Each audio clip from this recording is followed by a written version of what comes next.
नमस्कार दोस्तों, आपका हमारे चैनल में स्वागत है। आप सभी को नववर्ष और चैत्र नवरात्र की हार्दिक मंगलमय शुभकामनाएं।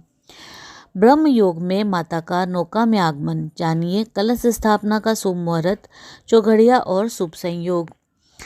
दोस्तों, इस वर्ष चैत्र नवरात्र की शुरुआत 22 मार्च यानी कि बुधवार को हो रही है और इसी के साथ हिंदू नववर्ष भी मनाया जाएगा।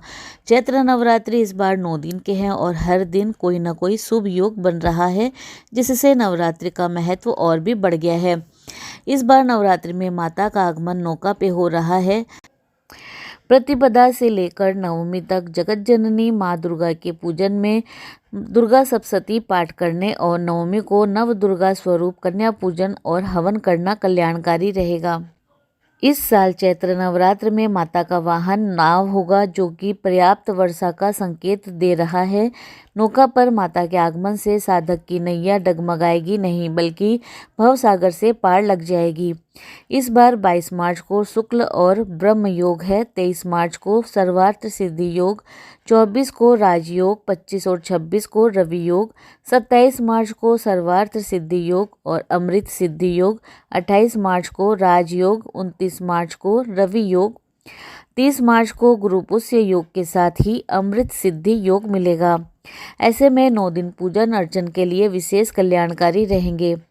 चैत्र प्रतिपदा तिथि 21 मार्च की रात 10 बजकर कलश स्थापना मुहूर्त और शुभ चौघड़िया।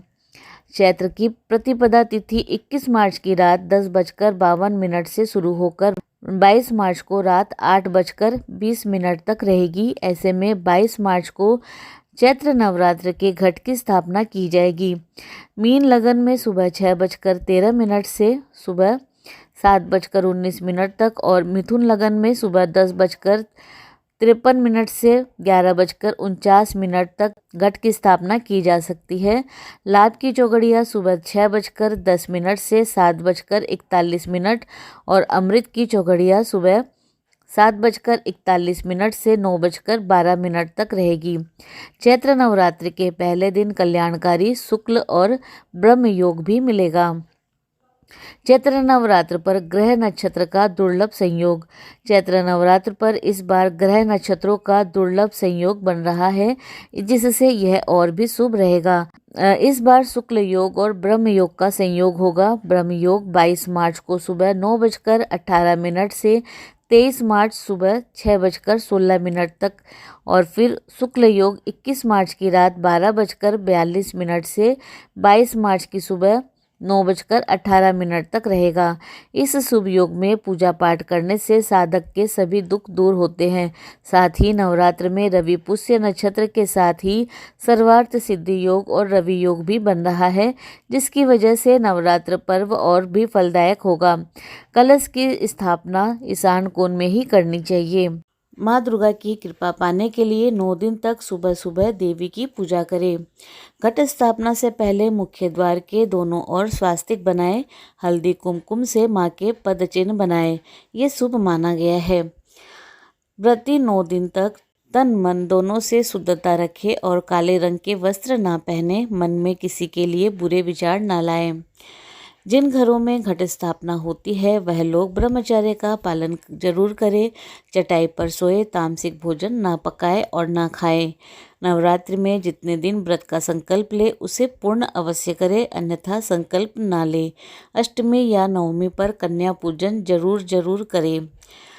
देवी माँ की पूजा ईशान कोण में ही करें। साथ ही कलश स्थापना सिर्फ शुभ मुहूर्त में ही करें। नवरात्रि में खासकर स्त्रियों तथा कन्याओं का अपमान ना करें। मान्यता है कि इससे माता का प्रकोप झेलना पड़ सकता है।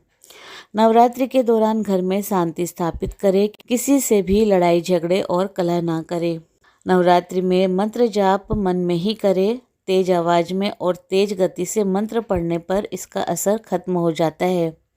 इस महापर्व के शुरू होने से पहले 8 काम जरूर निपटा लें। नवरात्रि शुरू होने से पहले घर की अच्छे से सफाई कर ले। पूजा घर से लेकर घर के हर कोने को अच्छी तरह से साफ कर ले। घर को पवित्र करें। सफाई करने के बाद घर का शुद्धिकरण भी जरूरी है। एक तांबे के लोटे में गंगा जल डालकर दुर्वा दल से पूरे घर में गंगा जल का छिड़काव जरूर करें। अगर आपने घर या रसोई में लहसुन, प्याज या फ्रिज में तामसिक भोजन रखा है तो घर की सफाई होने से पहले उसे ज़रूर हटा दें। बाल कटवा लें। अगर आप बाल कटवाना चाहते हैं तो नवरात्र शुरू होने से पहले ही कटवा लें। नवरात्रि के पूरे 9 दिन दाढ़ी, मूछ और बाल कटवाना वर्जित है। नाखून काट ले। नवरात्रि के दौरान नाखून काटना भी वर्जित होता है, इसीलिए नवरात्र शुरू होने से पहले ही नाखून काट लेने चाहिए। नवरात्रि वाले दिन सुबह अपने मुख्य द्वार पर देवी के स्वागत के लिए स्वास्तिक जरूर बनाएं और माता के चरण चिन्ह जरूर बनाएं। व्रत का सामान। अगर आप 9 दिन व्रत रखते हैं तो कुट्टू का आटा, समा के चावल, साबूदाना, सेंधा नमक, आलू, मूंगफली आदि पहले से ही मंगवा लें।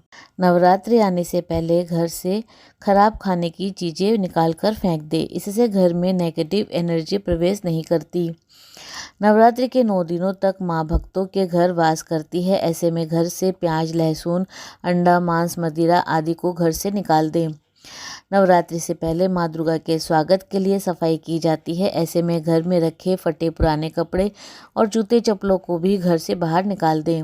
वास्तु में कहा गया है कि बंद घड़ी दुर्भाग्य का सूचक है, तो ऐसे में नवरात्रि में माँ के आगमन से पूर्व ही बंद या खराब घड़ियों को भी घर से बाहर निकाल दें। नवरात्र आने से पहले घर से खंडित मूर्तियां बाहर निकाल देनी चाहिए। मान्यता है कि खंडित मूर्तियां दुर्भाग्य का कारण बनती है। तो दोस्तों, इसी प्रकार और भी रोचक जानकारी के लिए आप हमारे चैनल को लाइक, शेयर व सब्सक्राइब करें। हमारे चैनल में विजिट करने के लिए धन्यवाद।